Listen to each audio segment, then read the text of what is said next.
Hey, it's your guy Tyrrell back with the interviews. In today's video, we're going to briefly analyze how Tuchel's Chelsea exposed Mourinho's tactics. When we break down the game and we do look at the board, we have Chelsea in a 3-4-1-2 and what should have been a 4-2-3-1 from Spurs to start the game. But when we focus on the game's tactical theme, it is Spurs' disjointed pressing. And the biggest issue that they countered was the overall execution, because what we see was that they did press with four players stepping into Chelsea's backline, but the midfielders in Sissoko and Højbjerg were focused on shutting down Chelsea's key attacking players, and they were in far much deeper positions yards away from the Spurs front four. Because what you should be seeing from this press is that Bergwijn, Vinicius, and Son should be closing down the back three, and then you have a 3v3 in that midfield zone, and Ndombele should be stepping to Jorginho, Sissoko stepping to Kovacic, and then Højbjerg tracking the movement of Mount, with Aurier and Davies pushing higher up the pitch to close down James and Alonso.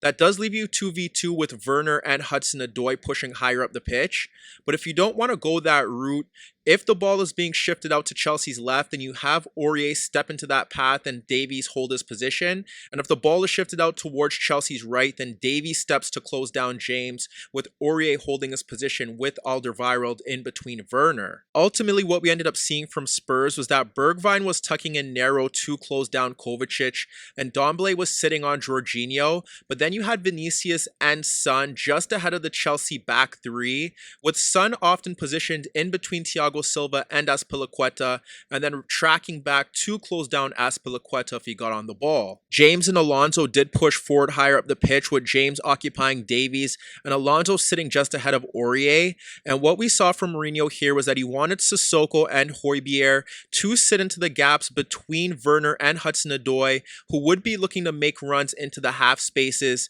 to give Mount or the wingbacks an outlet to play balls into the half spaces. So for instance, if Højbjerg dropped into the gap between Dyer and Davies to sit on Hudson-Odoi, then Sissoko would be tasked with sitting on Mount, and vice versa. If Sissoko dropped off to close down Werner's gap in between Alderweireld and Aurier, then Højbjerg would be tasked with sitting on Mount. The issue that Spurs encountered here was that there were times where Sissoko and Højbjerg dropped off into those half spaces, and that left Mount free on the ball, as Spurs had four players higher up the pitch. So as you could see, there were two ways that Chelsea could go about this. If they have Sissoko and Højbjerg plugging into the half spaces, then Mason Mount is free to get on the ball, and that's where he's able to possibly create in the final third. But if Spurs have one of their midfielders sitting on Mount and the other in the half spaces, that leaves one of the split strikers, whether it be Hudson-Odoi or Werner, the ability to drop deeper to drag their center back out of position, and that's where Chelsea were able to get into good positions,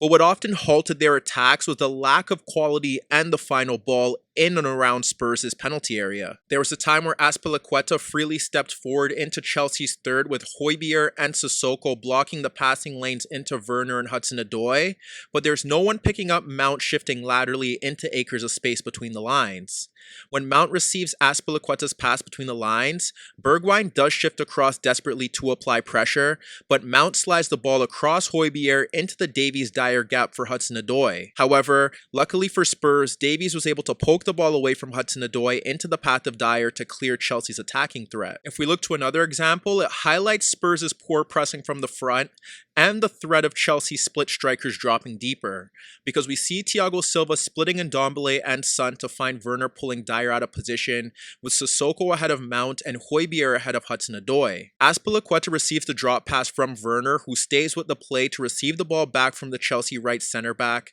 when Dyer retreats back into his position, while Hudson-Odoi looks prepared to run across Højbjerg. That results in Werner receiving Azpilicueta's pass between the lines, but when he attempts to play Hudson-Odoi free into right half space, Højbjerg does well to cut out the pass. If we watch that play develop further though, Jorginho receives the ball in acres of space in midfield, and you could see Mount looking to make a run between the center backs into right half space as Højbjerg is ahead of Hudson-Odoi. But here, Jorginho's attempt to play in Mount was blocked by a desperate Dyer lunge to halt another Chelsea attack. Shortly after that is Thiago Silva once again splitting Ndombele and Son into Hudson-Odoi, dragging Dyer out of position, while Mount begins to run across Højbjerg, and and you can also see Sissoko signaling to monitor the movement of Werner. When Hudson-Odoi receives the ball, he slides it across Dyer for an unmarked Jorginho, and that's because Ndombele is caught higher up the pitch ahead of Thiago Silva, and at this point, Vinicius should be dropping off deeper to close down Jorginho. If that isn't the case,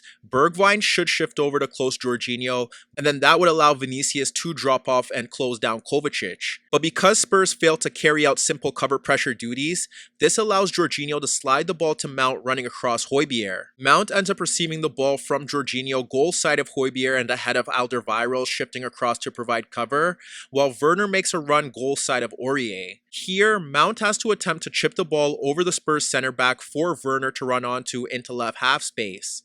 However, Mount opts for a squared pass that falls behind Werner rather than into his path to place him into a legitimate goal-scoring position, and that halts Chelsea's attack. And if we look to one final example, it's Azpilicueta freely sliding the ball across Bergwijn and Højbjerg for Mount dropping into the midfield zone ahead of Dyer. When Mount receives Azpilicueta's pass in a pocket of space, he carries the ball towards Højbjerg, but slides it across the Spurs midfielder for an unmarked Hudson-Odoi in the right channel to run at Davies. While Hudson-Odoi easily dribbles beyond Davies, he only has Werner as an available option breaking into the box off Aurier's shoulder, but rather than breaking into right half space to run at Dyer, which could lead to a shot on goal, or allow more Chelsea teammates into the penalty area, here he delivers a cross that is eventually cleared at the front post by Dyer. The other alternative for Tuchel's men was to play long balls over the top, and it did get Timo Werner into good positions. When you look to the first example in the opening seconds of the game, you witness Azpilicueta stepping forward into Spurs' half,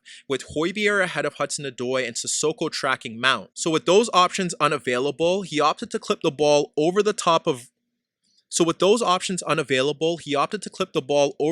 for Werner darting into the Aurier-Alderweireld gap. But while Azpilicueta's delivery was successful, Werner ended up nodding his delivery upwards from this position opposed to potentially testing Lloris. And in the build-up to Chelsea's opener, you could see Sissoko and Højbjerg doing a good job in picking up Hudson-Odoi and Mount, but the Chelsea right center-back locates Werner beginning to make a run between Dyer and Alderweireld into right half space, and because Vinicius isn't tight on him, he's able to play that ball into that zone. And while you can make the case that the slick pitch enabled Azpilicueta's ball to bounce over Dyer, it ensured Werner received the ball in right half space and resulted in a silly penalty concession. Meanwhile, when we look to the second half, while Spurs' pressing from the front did improve, it still wasn't perfect. We saw their front four stepping higher up the pitch to close down Chelsea's center backs, and then you had Ndombele closing down Jorginho. The problem that they encountered was that they didn't consistently close down Kovacic, James, and Alonso. When their pressing was successful, you did see Davies and Aurier closing down the Chelsea wingbacks,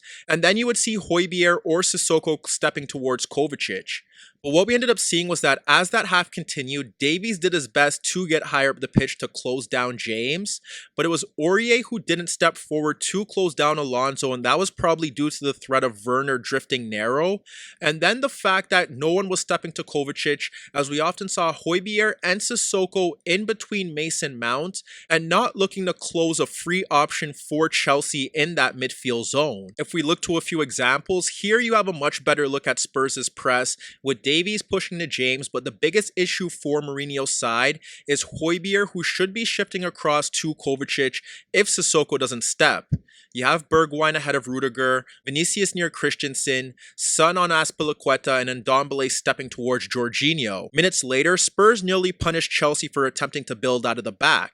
You have Mendy pressed by Vinicius and he's blocking off the passing lane into Christensen, with Son swarming Jorginho, and Ndombele ahead of Azpilicueta, and Bergwijn ahead of Rudiger. What happens next is that Chelsea's goalkeeper does bypass Vinicius' pressure, but the pass into Jorginho enables Son to step in to win possession, but luckily for Chelsea, he was penalized for the foul. Here you could see the issue with Spurs' press with Aurier not stepping to Alonso. You have Vinicius on Christensen and Ndombele and Sissoko dealing with Jorginho and Kovacic, and you have Bergwijn stepping to Rudiger, but Rudiger is able to play that pass out to Alonso because you don't have Aurier pushing forward